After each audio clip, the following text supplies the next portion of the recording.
Hey everyone, welcome back. आज मैं जिस फिल्म को एक्सप्लेन करने जा रहा हूँ वही बहुत ही प्यारी और दिल छू लेने वाली कहानी है। इस कहानी में हम एक माँ बेटी के रिश्ते को देखेंगे। एक ऐसा रिश्ता जो कभी कभी लफ्ज़ों के बीच छिप जाता है। कई बार हम अपने माँ बाप से छोटी छोटी बातों में कुछ ऐसे शब्द कह जाते हैं जो उनके दिल में छुप जाते हैं और हमें इसका एहसास भी नहीं होता कि हमारी वो बातें उनके लिए कितनी तकलीफदायक हो सकती हैं। उम्मीद है ये कहानी आपको ज़रूर कुछ सोचने पर मजबूर करेगी और ज़िंदगी के लिए कुछ अहम सबक भी देगी। इस फिल्म का नाम है आवर सीज़न। कहानी की शुरुआत होती है एक बुजुर्ग औरत से जिनका नाम होता है बोकजा। हमें बताया जाता है बोकजा की डेथ 3 साल पहले हो चुकी है, लेकिन आज उन्हें हेवन से एक खास मौका मिला है। 3 दिन की छुट्टी, एक वेकेशन जहां वो धरती पर लौटकर अपने किसी अपने से मिल सकती है। बोगजा डिसाइड करती है कि वो अपनी सबसे प्यारी बेटी जूही से मिलने जाएगी। उनकी बेटी जिससे वो बेहद प्यार करती है और जिसके लिए उन्होंने अपनी पूरी जिंदगी कुर्बान कर दी थी। लेकिन धरती पर भेजने से पहले आफ्टर लाइफ का एक गाइड बोगजा को कुछ इंपॉर्टेंट रूल समझाता है, जैसे कि वेकेशन सिर्फ 3 दिन की है, उसके बाद उन्हें तुरंत वापस लौटना होगा। वो किसी भी अपने या किसी जान पहचान वाले को छू नहीं सकती।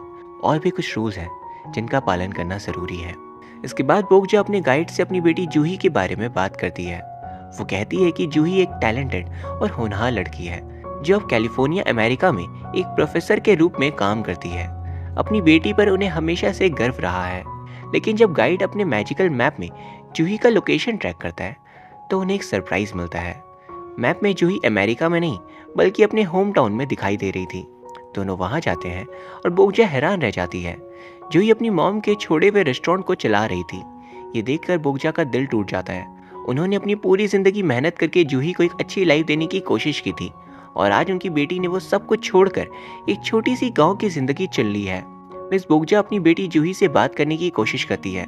वो जानना चाहती है कि उसने अपनी जॉब क्यों छोड़ दी, लेकिन जूही ना उन्हें देख सकती है और ना ही उनकी बात सुन सकती है। मिस बोगजा कंफ्यूज्ड होती है।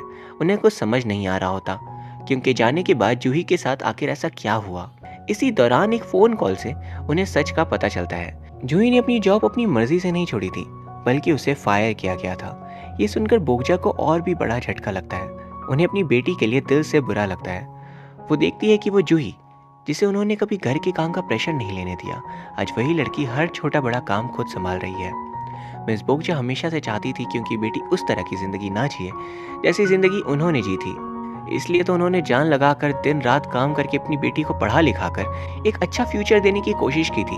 लेकिन आज जब वो जूही को इस हालत में देखती है तो उनका दिल टूट जाता है। उन्हें लगता है कि जैसे उनकी मेहनत का सपना कहीं छिन गया हो। थोड़ी देर बाद रेस्टोरेंट में 2 कस्टमर्स आते हैं। जूही उनके लिए खुद किचन में जाकर डिशेस बनाती है और ये देख मिस बोगजा हैरान रह जाती है। जूही बिल्कुल उस तरीके से खाना बना रही थी जैसे कभी मिस बोगजा बनाया करती थी। वो चुपचाप अपनी बेटी को देखते हुए सोचती है, जिसे कभी किचन का काम करने तक नहीं आता था, आज वो अपने हाथों से इतना लाजवाब खाना बना रही है। कस्टमर्स उसके डिश को चखते हैं और उसके खुले दिल से तारीफ करते हैं। उन्हें सच में जूही का बनाया हुआ खाना बहुत पसंद आता है, लेकिन इसके बावजूद जूही उनसे ज़्यादा चार्ज नहीं लेती। ये देखकर मिस बोगजा और हम एज एन ऑडियंस समझ जाते हैं कि जूही ये रेस्टोरेंट पैसा कमाने के लिए नहीं चला रही। उसके पीछे कोई गहरी बात छुपी है, कोई दर्द जो अभी तक मिस बोगजा को समझ नहीं आया। कुछ वक्त बाद जूही रेस्टोरेंट बंद करती है और वहाँ से सेसमे ऑयल लेने के लिए बाहर चली जाती है।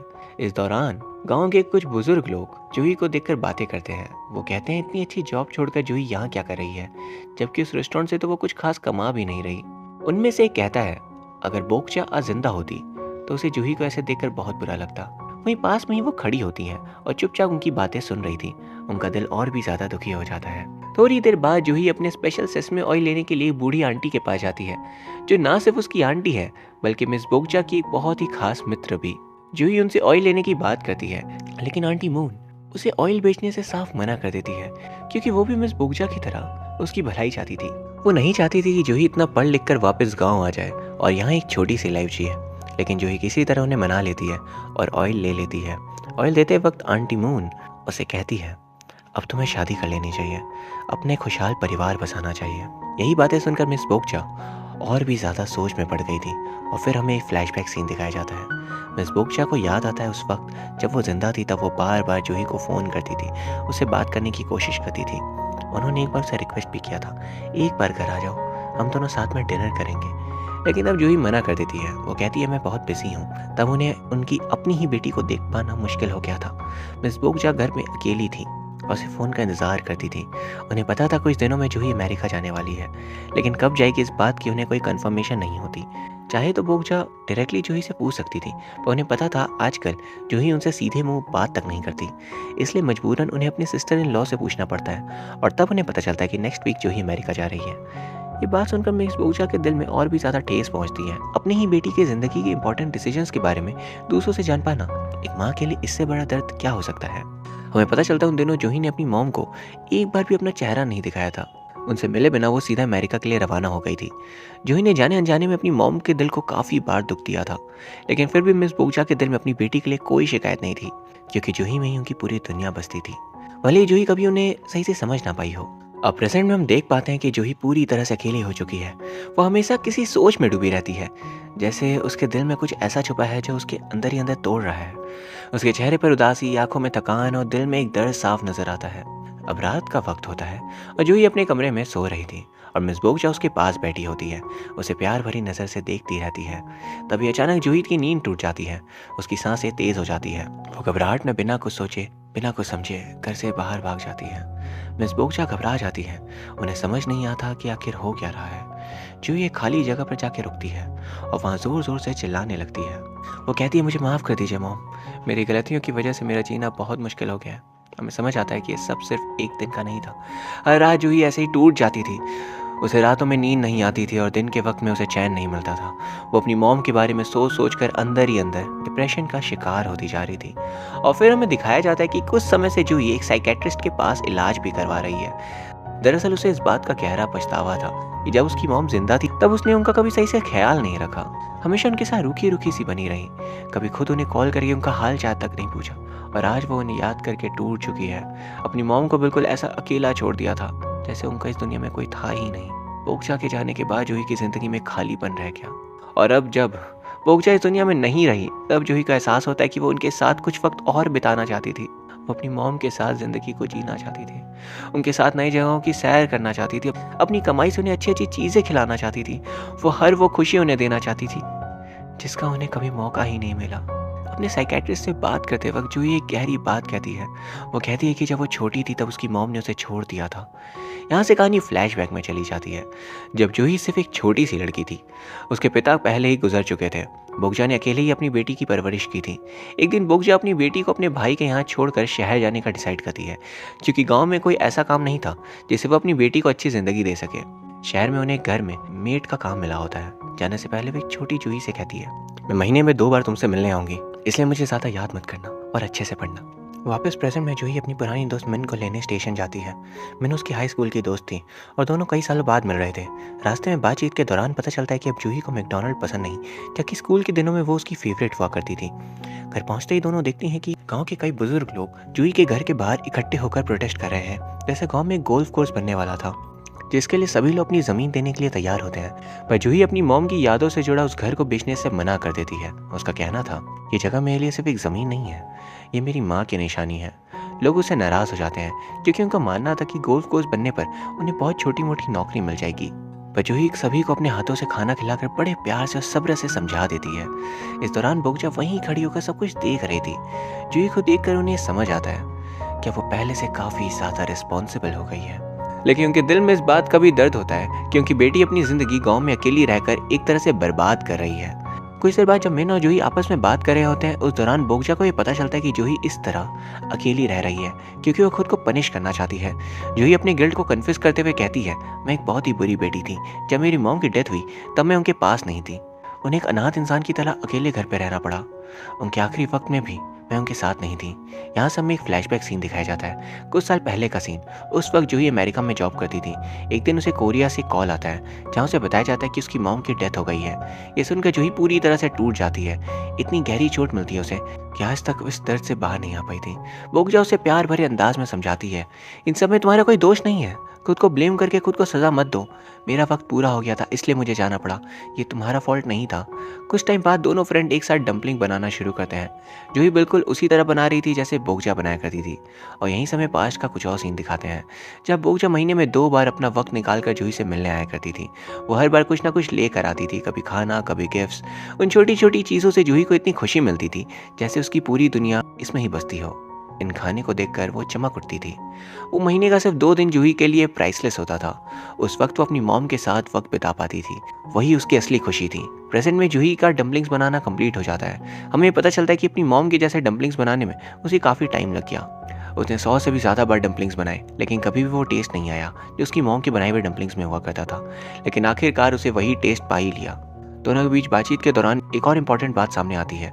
मैन पूछती है, तुम्हें प्रोफेसर बनने का आइडिया कैसे आया? जूही बताती है, जब वो हाई स्कूल में थी तब उसे पढ़ाई से नफरत थी।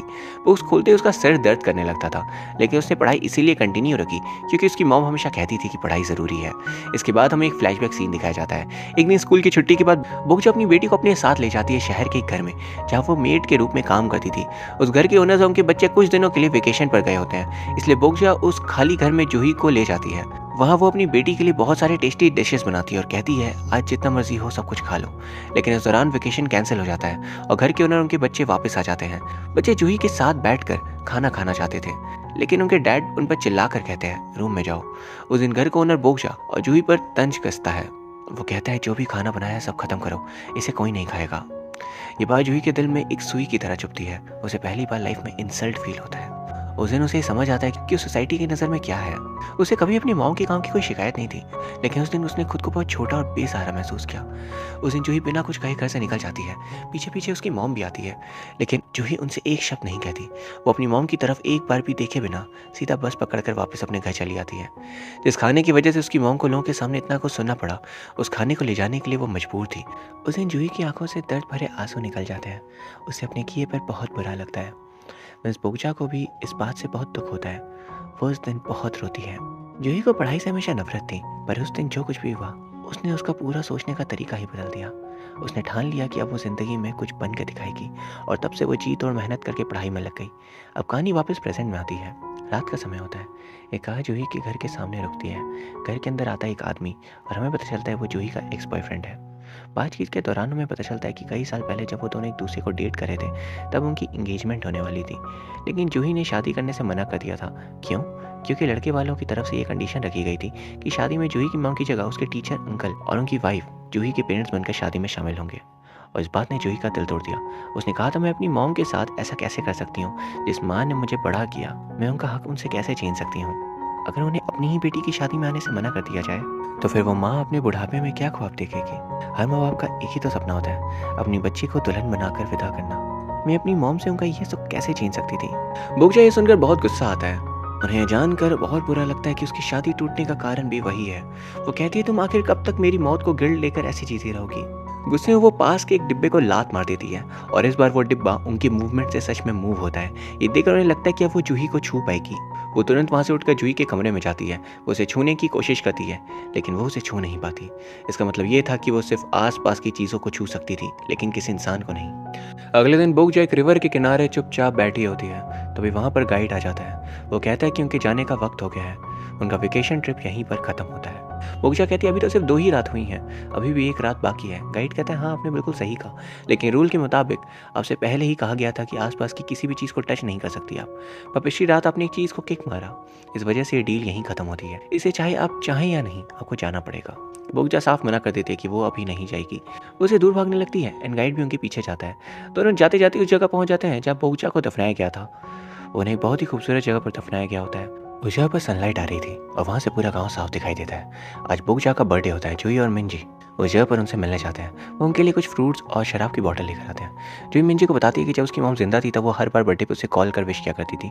उस दिन वो हमेशा कुछ ना कुछ खाने को भेजा करती थी, पर मैंने कभी उन्हें कॉल करके विश नहीं किया। यहाँ तक कि उनके बर्थडे पर भी मैंने उनसे मिलने भी नहीं गई। मुझे इस बात का बहुत पछतावा है। बोगजा कहती है, इन सब में तुम्हारी कोई भी गलती नहीं। उस वक्त तुम अपनी पढ़ाई में बिजी थी। और सुनो, मुझे तुमसे कोई शिकायत नहीं है, तो हर बात का ब्लेम खुद पर मत डालो। घर लौटने के बाद गाइड कहने लगता है कि अगर बोगजा अभी भी हेवन नहीं गई तो हेडक्वार्टर हेल्थ से और लोग भेजकर उन्हें वापस ले आएगा। और रूल्स तोड़ने के लिए उन्हें पनिशमेंट भी मिल सकती है। लेकिन बोगचा जिद करती है और कहती है, मेरा ट्रिप अभी ख़त्म नहीं हुआ है, मैं आज नहीं जाऊँगी। गाइड कहता है, ठीक है, लेकिन दोबारा कोई रूल मत तोड़ना, ये सब मेरे हाथ में नहीं है, मैं अपने सीनियर से आपके बारे में बात करूँगा। ये कहकर गाइड वहाँ से चला जाता है। कुछ वक्त बाद जूही मिन को बस स्टैंड छोड़ने जाती है क्योंकि मिन आज सोल लौटने वाली थी। वो दोनों एक दूसरे को आखिरी बार गले लगाते हैं और यहीं पर वो इमोशनल गुड बाय लेते हैं। मिन की बस जैसे ही निकलती है, बस स्टैंड में एक हल्का सा म्यूजिक बज रहा था। बोगचा कहती है सॉन्ग जूही का फेवरेट है। वो दोनों वहाँ बेंच पर बैठ जाते हैं, उस गाने को चुपचाप सुनते हैं। वापस आते वक्त एक ट्रैफिक लाइट पर रुकते हुए जूही की नज़र मैकडॉनल्ड्स के साइन बोर्ड पर पड़ती है। वो उस बोर्ड को देखते ही पुरानी बातों में खो जाती है। दरअसल कुछ साल पहले जब जूही सोल में पढ़ रही थी, उस वक्त बोगचा उसे बार बार फ़ोन करती थी, पर जूही अपनी स्टडीज़ और काम में इतनी बिजी रहती थी कि वो कभी फ़ोन उठाती ही नहीं, और जब फ्री होती तो काफ़ी रात हो चुकी होती, इसीलिए कॉल बैक भी नहीं करती। फिर एक दिन बोगचा बिना बताए जूही के बर्थडे पर उससे मिलने के लिए सोल चली आती है।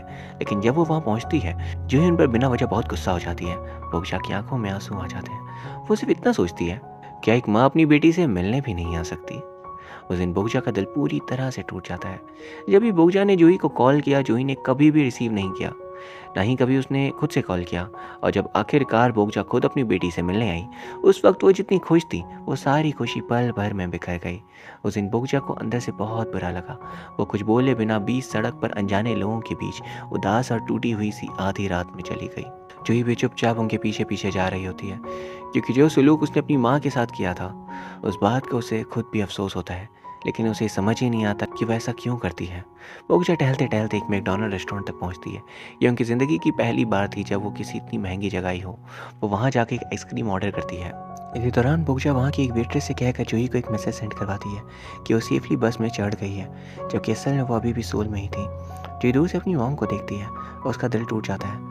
उसने खुद पर गुस्सा आता है, उसकी आंखों में आंसू बहने लगते हैं, और वही पल था जिसने उसके दिल में मैकडॉनल्ड्स के लिए नफरत डाल दी थी। प्रेसिडेंट बोगचा को यह देखकर और भी दुख होता है कि जूही को हर छोटी बात पूरी तरह याद है। अब रात होती है और एक बार फिर जूही अकेली पड़ जाती है। जब उसकी दोस्त थी तब इतना स्ट्रेस महसूस नहीं होता था। तभी उसकी आंट मून वहाँ आ जाती है। आंट मून उसके लिए कुछ ड्रिंक्स लेकर आती है। रात दोनों एक साथ बैठकर ड्रिंक करते हैं और इस दौरान आंट मून जूही को उसकी मॉम के बारे में कुछ बातें बताती है। वो कहती है कि बोगचा और वो बचपन से ही बेस्ट फ्रेंड रहे हैं। आंट मून बोलती है, हमारे वक्त काफ़ी मुश्किल था, तुम्हारी मॉम और मैं छोटे थे, तब हम दोनों एक साथ एलिमेंट्री स्कूल जाया करते थे। तुम्हारी मॉम को पढ़ना बहुत पसंद था, और तब के घर की हालत ही कुछ और हुआ करते थे कि हमें आगे पढ़ने का मौका ही नहीं मिला। आंट मून कहती है कि उन्हें पढ़ना उतना भी अच्छा नहीं लगता था। पर जब बोगचा को ये बात पता चली कि वो आगे नहीं पढ़ सकती, तो उसे बहुत गुस्सा आया। उसके बाद वो शहर जाकर एक फैक्ट्री में काम करने लगी, और उन दिनों वो शहर से घर पर पैसे भेजती थी। तुम्हारे अंकल की पढ़ाई के लिए भी बोगचा ने ही पैसे भेजे थे। बचपन से बुढ़ापे तक वो बेचारी हमेशा से मेहनत करती आई, काम करती आई। यहाँ से हमें एक फ्लैशबैक सीन दिखाते हैं। सालों पहले मिस बोगचा जूही को एक बार अपने साथ काम पर ले गई थी, क्योंकि तब जूही के देखभाल के लिए कोई नहीं था।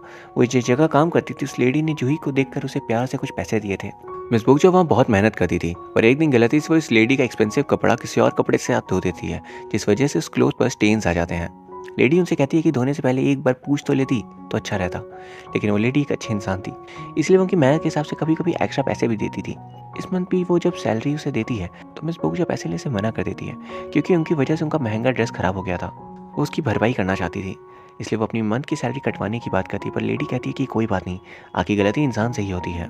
पर बोगचा किसी का घाटा नहीं करना चाहती थी, इसीलिए वो उस दिन पैसे नहीं लेती। वो किसी की तरस पर नहीं, बल्कि अपनी मेहनत से जीने वाली इंसान थी, और जाते जाते छोटी जूही भी उनकी दी हुई पैसे उन्हें वापस लौटा देती है। दरअसल तब कुछ टाइम तक दोनों माँ बेटी सोल में ही रेंट पर रह रहे थे। जूही कहती है, मॉम अपने सारे पैसे वापस कर दिए, तो अब हम रेंट कैसे भरेंगे? आज सुबह भी मकान मालिक आकर गुस्सा कर रहा था। बोगचा ठंडे लहजे में कहती है, बेटा तुम बिल्कुल चिंता मत करो, तुम्हारी मॉम फिर से पैसे कमा लेगी। वहीं आंट मून जूही को बताती है कि एक बार किसी आंट ने बोगचा के लिए एक काम का ऑफर लाया था। उसने बोगचा से कहा था कि एक सिंगल फादर है जिसके 2 बच्चे हैं, अगर वो उसे शादी कर लेती है और उसके बच्चों की अच्छे से परवरिश करती है तो वो आदमी जूही की पूरी पढ़ाई का खर्चा उठाएगा, चाहे जूही को अब्रॉड ही क्यों ना पढ़ना हो। बोगचा के पास तब कोई ऑप्शन नहीं था। वो अच्छी तरह समझ गई थी कि अपनी बेटी के सपनों को पूरा करने के लिए वो अकेली उतना नहीं कमा सकती, इसीलिए अपनी बेटी के उज्जवल भविष्य के लिए उन्होंने वो ऑफर मान लिया। आंट मून जूही से कहती है, तुम्हारी मॉम तुम्हारे अंकल को पैसे भेजती थी, इसलिए वो तुम्हारी केयर करते थे, नहीं तो वो शायद ऐसा कभी नहीं करते। जूही थोड़ा शांत होकर कहती है, मुझे लगता है मेरी मॉम बेवकूफ़ थी, पर उनके जाने के बाद समझ आया कि उनके पास तब कोई दूसरा ऑप्शन ही नहीं था। वहीं दूसरी तरफ बोगचा एक जगह चुपचाप बैठी होती है, उनकी सारी बातें सुन रही होती है। आंट मून उसे देखती है और कहती है, तो अपनी मॉम को बिना बताए अमेरिका क्यों चली गई थी? तुम्हें पता भी है बोगचा कितना उदास रहा करती थी? यहाँ हमें एक फ्लैशबैक सीन दिखाया जाता है। हम देखते हैं उस दिन बोगचा जब सोल से लौट कर आई थी तो आंट मून से मिली थी। उनके पूछने पर बोगचा ने कहा था, जूही मुझसे बहुत प्यार करती है, उसी ने हम दोनों के लिए कुछ खरीद कर भेजा है, जबकि असल में ऐसा कुछ भी नहीं हुआ होता। वहीं दूसरी तरफ जूही भी घर के बाहर होती है। दरअसल वो भी चुपचाप उनके पीछे पीछे घर तक आ गई थी, क्योंकि वो भी अपनी मॉम से बहुत प्यार करती थी, पर हालात ने उसे इतना रूखा बना दिया था। उस दिन वो अपनी मॉम के लिए एक एक्सपेंसिव गिफ्ट छोड़ कर गई थी, जिससे बोगचा को सुबह मिलता है। अब रात में हमेशा की तरह आज भी जूही को नींद नहीं आ रही होती। वो बिस्तर से उठ जाती है एंड जूही सामने के ड्रॉर से एक डायरी निकालती है, जो कि बोगचा के लिखे हुए थे। उन्होंने उसमें हर अच्छे बुरे पल के बारे में लिखा था, जो उनकी ज़िंदगी ने उन्हें महसूस करवाया। जूही दोबारा से उस डायरी को पढ़ने लगती है, जिसमें अपने अकेलापन के साथ बोगचा ने लिखा होता है कि अपनी बेटी की वजह से वो कितनी हर्ट हुई है। उसमें लिखा होता है कि वो अपनी बेटी से बहुत प्यार करती है, पर उन्हें ये समझ नहीं आता कि जूही उनसे इतनी नफरत क्यों करती है। फाइनली बोगचा को यहाँ समझ आता है कि जूही आखिर क्यों यहीं पर स्टक हो गई है। रीज़न था उनकी डायरी में उन्होंने वो सब कुछ लिखा होता है, जो सारी चीज़ें उन्होंने झेली थी। जूही डायरी पढ़कर खुद में बहुत गिल्टी महसूस करी थी। बोगचा को भी बहुत पछतावा होता है कि उन्होंने ये डायरी लिखी ही क्यों। वो खुद को जूही के इस हाल का जिम्मेदार मानने लगती है। आज था उनके वेकेशन का आखिरी रात। वो बाहर उदास होकर बैठी होती है, तभी गाइड उन्हें लेने आता है, पर बोगचा इस बार भी जाने से मना कर देती है। वो आंखों में आंसू लिए गाइड से कहती है, अगर मैं आज चली गई तो मुझे डर है कि कहीं जूही गलती से खुद को मारने की कोशिश ना करे। वो गाइड से रिक्वेस्ट करती है कि प्लीज़ मुझे एक मौका दीजिए उससे बात करने का, ताकि मैं उसे ये कह सकूं कि मैं बिल्कुल ठीक हूं और मुझे उससे कोई शिकायत नहीं है। गाइड कहता है, ये सब मेरे हाथ में नहीं है। अगर मैं अपने सीनियर से कहकर आपको मौका दिलाता हूँ तो उसके लिए आपको एक बड़ी कुर्बानी देनी पड़ेगी। वो कहते हैं, अगर आप जूही से बात करती हैं तो फिर आप कभी भी जूही से मिलने नहीं आ सकती और आपकी मेमोरी से जूही की हर याद मिटा दी जाएगी। बोगचा ये सुनकर बिल्कुल शांत रह जाती है, पर कुछ देर तक गहरी सोच में डूबने के बाद कहती है, ठीक है, मैं राजी हूँ। अगर आज मैं ऐसा ना करूँ तो ये मेरा स्वार्थ होगा। भले ही मुझे अपनी बेटी के बारे में कुछ याद ना रहे, पर मैं उसे इस हालात में छोड़कर नहीं जा सकती। गाइड उनकी बात मान जाता है, उन्हें जूही से बात करने का मौका देता है। अब बोगचा अंदर जाकर जूही के साथ लेट जाती है। जूही की नींद खुलती है और वो अपनी मॉम को अपने पास देख बहुत खुश हो जाती है। उन्हें देखते ही उसके चेहरे पर एक प्यारी सी स्माइल खिल उठती है। वो अपनी मॉम से पूछती है, आपको भूख लगी है? मॉम कहती है, मुझे भूख नहीं लगती। जूही कहती है कि उसे खाना बनाना आता है और वो चाहती है कि वो अपने हाथों से उनके लिए खाना बनाए। वो उठकर किचन जाती है और कई सारी अच्छी डिशेस बनाने लगती है। मिस बोगचा कहती है, मैं हमेशा से ये चाहती थी कि मेरी बेटी मेरे बर्थडे पर मेरे लिए खाना बनाए और आज वो ख्वाहिश मेरी पूरी हो गई। अब दोनों एक दूसरे को प्यार से खिलाते हैं। आखिर में जूही अपनी मॉम को अपने हाथों से बनाया हुआ टोफू खिलाती है। वो पूछती है, क्या मैंने बिल्कुल आपके जैसा बनाया? मॉम कहती है, ये मेरे बनाए हुए से भी बहुत ही ज़्यादा डिलीशियस है। कुछ टाइम बाद दोनों साथ बैठकर बातें कर रहे थे। जूही अपनी मॉम से कहती है, मॉम मैं आपको कॉल करना चाहती थी, मैं सोचती थी कि आज बिजी हूँ, कल करूँगी, और कल का फिर परसों हो जाता था। इसी तरह पूरा टाइम बीत गया और पता भी नहीं चला। मुझे पता है मॉम कि मैंने आपको अकेला छोड़ दिया और इसी बात का मुझे हमेशा अफसोस रहेगा। हो सके तो मुझे माफ़ कर देना। वो कहती है, पर अब मेरी लाइफ बहुत बेहतर है और देखिए मैं कितनी बड़ी हो गई हूँ और हर चीज़ का श्रेय आपको जाता है, क्योंकि आप ही के सैक्रिफाइस की वजह से मुझे एक अच्छी ज़िंदगी मिल पाई। शुक्रिया माँ, हर चीज़ के लिए। बोगचा कहती है, शुक्रिया जूही, मेरी बेटी बनकर पैदा होने के लिए। अब कुछ देर बाद जूही और बोगचा सोने जाते हैं। बोगचा जूही से अब सो जाने को कहती है, पर जूही मना करती है। वो कहती है, अगर मैं सो जाऊंगी तो अब दोबारा कहीं गायब हो जाओ, तब? मैं ऐसा बिल्कुल नहीं चाहती। वो कहती है, मॉम मुझे आपके साथ बहुत जगह घूमना है, मेरे कमाए पैसे से आपको ढेर सारी चीज़ें खरीद कर देनी है। और इसी तरह धीरे धीरे उसकी आंख लग जाती है। बोगचा कहती है, बेटा किसी भी बात का पछतावा मत करना, मुझे तुमसे कोई शिकायत नहीं है, एक बेहतर ज़िंदगी जीना। वो कहती है, ज़िंदगी मैंने बहुत रोया है, जो कि काफ़ी है, इसलिए अब तुम्हें रोने की ज़रूरत नहीं है। वहीं दूसरी तरफ गाइड अब बोगचा की जूही वाली सारी मेमोरीज इरेज कर देता है, जिससे कि एक करके उसकी अपनी बेटी की सारी यादें गायब हो जाती है। अगली सुबह जूही की नींद खुलती है, वो अपने सामने देखती है तो वहाँ उसकी मॉम नहीं होती। वो उठकर किचन में जाती है। उसे लगता है कि उसने एक सपना देखा और वो सपना उसके लिए प्राइसलेस था। अब उसे अच्छा महसूस होता है, उसके दिल से थोड़ा सा बोझ हल्का हो जाता है। जूही वापस खुशी से अमेरिका जाने का डिसाइड करती है। वो अपने बैग में यादों के तौर पर अपनी मॉम की डायरी और उनकी पेंसिल्स लेकर जाती है, जिस पेन से उसकी मॉम लिखा करती थी। वो देखती है उसकी मॉम ने अपनी डायरी पर उसके फेवरेट सॉन्ग को लिखा है। पिछली रात जाने से पहले बोगचा ने डायरी पर जूही के लिए थैंक यू नोट लिखा होता है, जो कि जूही ने अब तक पढ़ा नहीं था। पर जब भी वो पढ़ेगी उसे समझ में आ जाएगा कि वो सब कुछ सपना नहीं हकीकत था। और इसी तरह से ये कहानी यहीं ख़त्म हो जाती है। इस कहानी के बारे में क्या कहा जाए, ये कहानी आपको अंत तक रोने पे मजबूर कर देती है। ये बहुत ही प्यारी और इमोशनल कहानी थी। मैं उम्मीद करता हूँ आपको ये कहानी पसंद आई होगी। अगर हाँ, देन प्लीज़ वीडियो को लाइक करके चैनल को सब्सक्राइब कर लीजिए। Thank you very much for watching. See you soon.